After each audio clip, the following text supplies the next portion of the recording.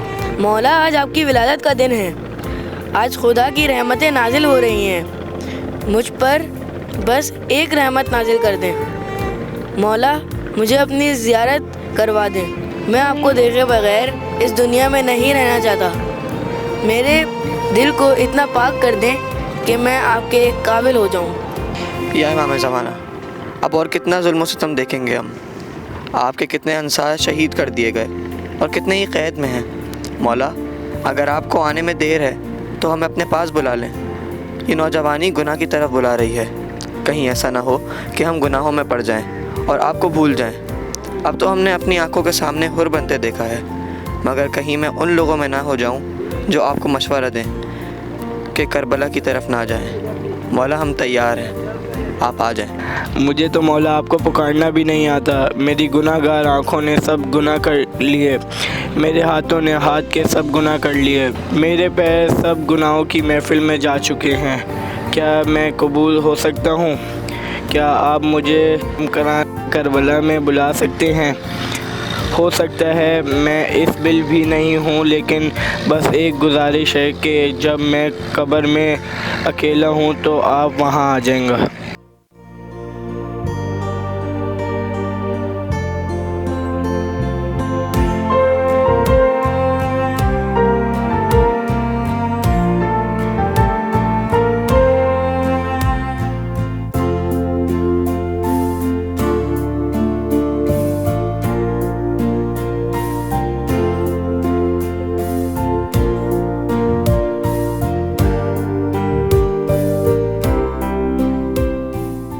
तो इस तरह हमारी ये सीरीज़ ख़त्म होती है। आपने देखा कि किस तरह एक गुनाहगार अपने मौला के ज़हूर को ताख़ीर करता है और किस तरह एक मौला का सिपाही मौला के ज़हूर के लिए असबाब बनाता है। तो बस हर नौजवान में सलाहियत होनी चाहिए कि वो इमाम ज़माना के ज़हूर की कोशिश करे। आप ग़ैबत में हैं और चैन से सोते हैं हम, क्या किसी चाहने वाले का ये होगा